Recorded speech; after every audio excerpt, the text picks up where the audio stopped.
Ustadz, apa hak suami terhadap HP istri? Karena banyak pertengkaran gara-gara HP.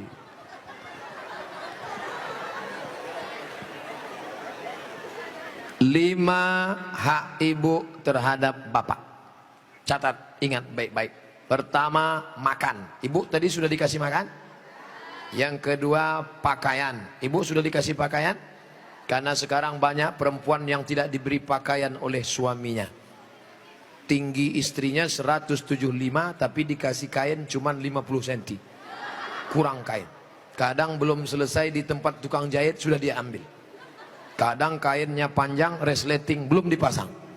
Pas jalan kelihatan. Ustadz kok tahu? Saya ngelihat. Ibu sudah dikasih makan, ibu sudah dikasih pakaian, ibu diberikan tempat tinggal yang layak menurut kemampuan masing-masing. Sudah? Keempat, ibu mesti diberi pendidikan. Yang ngajar ibu ngaji, bapak. Yang ngajar ibu sholat, bapak. Yang ngajar ibu akhlak, bapak. Bapak adalah guru di rumah. Dan yang kelima adalah perhatian. Maka ibu selalu diperhatikan. Dari mulai jilbabnya, dari mulai pakaiannya, termasuklah HP ibu diperhatikannya juga. Kok dari tadi sini Ustadz Somad, suatu ketika istri saya pergi kerja dan saya masuknya siang, tiba-tiba HP-nya berdering. Saya cek, rupanya mantan. Dia cari lagi di FB dan mereka sudah jalan-jalan, Pak Ustadz. Hati saya selalu galau tiap hari. Jangan-jangan dia sudah buat ini, jangan-jangan dia sudah jalan ini, jangan-jangan sudah. Bayangkan menderitanya seorang laki-laki gara-gara HP istri yang sudah macam-macam. Gara-gara apa itu? Facebook, Twitter, BBM, WhatsApp, Instagram. Oleh sebab itu jaga ini. Masalah HP ini jaga baik-baik. Nah, ini Ustadz Somad gak enak. Selalunya HP perempuan aja. Oke, sekarang kita balik. Bagaimana dengan HP bapak-bapak yang lebih banyak perhatiannya ke HP, yang kata-katanya merayu, menggoda. Oleh sebab itu ini mesti dijaga. Kalau tidak, duduk bersama. Bapak sama ibu duduk, HP-nya buat baliho besar-besar. Judulnya mau dibawa kemana hubungan ini? Atau buat besar-besar, jangan ada HP di antara kita. Saya mau nanya Pak Ustadz, gimana caranya mengelola keuangan keluarga secara islami jika suami istri bekerja? Ar-rijal, lagi-lagi Al-Quran. Semuanya yang menyelesaikan masalah ini Al-Quran. Ar-rijalu qawwamuna 'alan nisa. Laki-laki menjadi pemimpin bagi perempuan. Bima anfaqu min amwalihim, karena mereka mengeluarkan nafkah biaya belanja. Makanya harta warisan laki-laki dapat 2 kali bagian perempuan. Ibu kalau 25, bapak dapat 50. Ibu kalau dapat 50, bapak dapat 100. Kenapa? Karena yang menanggung biaya pernikahan mahar bapak, yang menanggung sekolah anak bapak. Sekarang ibu memang anak orang kaya, punya ruko 2, rumah batu jendela kaca, punya bapak yang sudah sakit asma 2 hari lagi meninggal. Kaya. Si bapak juga punya duit yang sama. Bapak punya duit, ibu punya duit, menikah. Apa beda duit bapak dengan duit ibu? Dalam duit bapak ada hak ibu, tapi dalam duit ibu tidak ada hak bapak.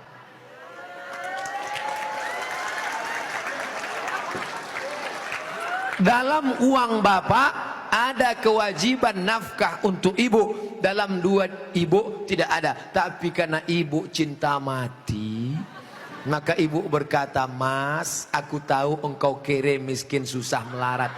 Tapi aku sudah terlanjur cinta padamu. Jangankan uang ini, nyawaku pun kuberikan. Ambillah semuanya. Dengan syarat, jangan kau nikah lagi."